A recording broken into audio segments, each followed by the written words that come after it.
to the Historical Society, to the legends and all their families here today. My name is Mary Lewis. I am representing my sisters Alice Garrison and Ruth Lee and my brother Edward Horseman, along with our families in honoring our father, Leslie S. Godown Sr., as a 20th century legend. Dad was born in Cedarville, New Jersey on March 15, 1905. He was married to Henrietta, and together they had 6 children, 3 sons and 3 daughters. Our oldest brother, Bill Horseman, and my youngest brother, Les Godown Jr., are both deceased. Most of you here today knew my dad for owning Godown's clothing store on 44 East Main Street in Fort Norris. He owned and worked in his store for approximately 40 years. The store was open Monday through Saturday, 9 a.m. till 7 p.m. or later. He allowed himself one day off on Sundays, but was even known to open on Sunday if someone called that they needed something that day. He never said no. He sold everything in that store, from baby clothes to their supplies, kids' clothes, work clothes, all kinds of shoes, school supplies, makeup, socks, stockings, towels, cigarettes, and everything the oystermen needed when they went out to bay in May for the oysters.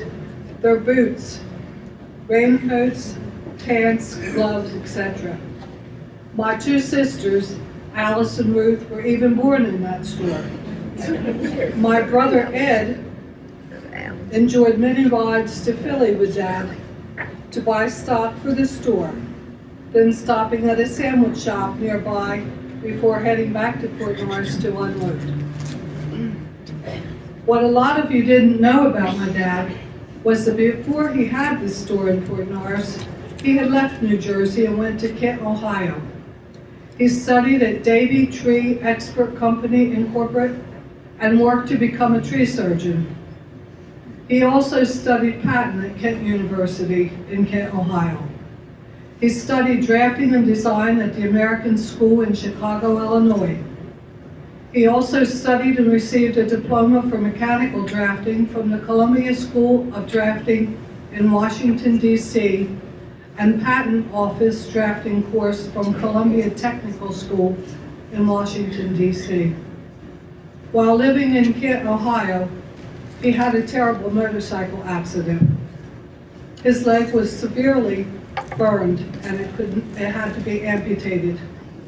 After his recovery, he learned to go on with his life wearing a full leg prosthesis, which back then was quite heavy. He prided himself that he could do everything someone with both legs could do. He climbed trees and ladders. He even received a chauffeur license because that was so hard to obtain. He always drove a standard shift car. He enjoyed boating and fishing and even built a couple of boats with a friend. When he took us kids to the beach, he would take off his leg and hop down to the water. He left Ohio sometime after his recovery from his accident and came back to New Jersey. That's when he bought the store on Main Street and started his career there. He never lost his love for trees, taking care of trees. He had apple, cherry, pear trees. He also grew his own grapes and made jelly and wine every year.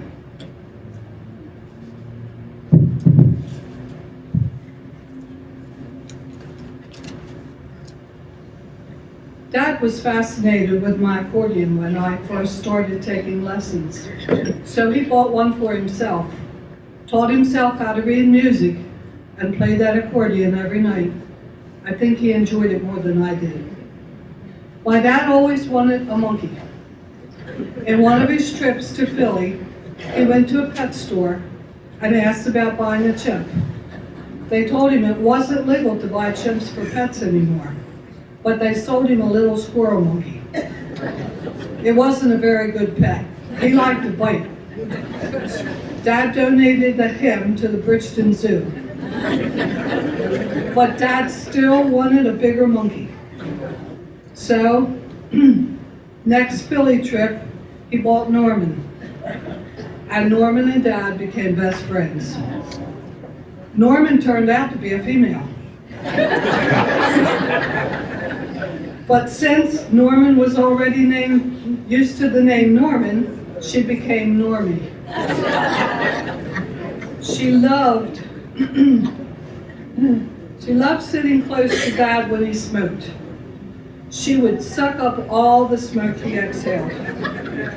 She knew exactly where the cigarettes and matches were, and if Dad wasn't smoking, she'd try to put the cigarette in his mouth.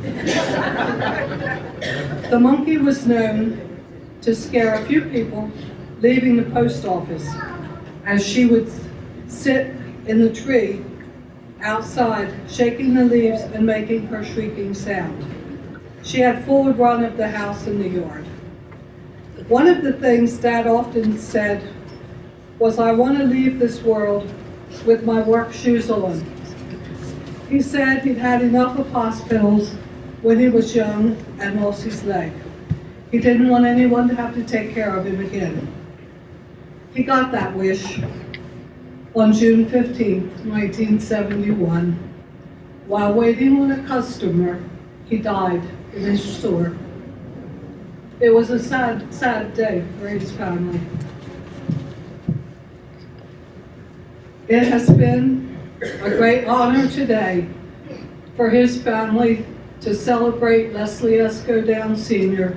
as a 20th century legend. He was loved so much for the humble, intelligent, kind, and generous man he was. He will forever be our hero, the wind beneath our wings. Thank you so much.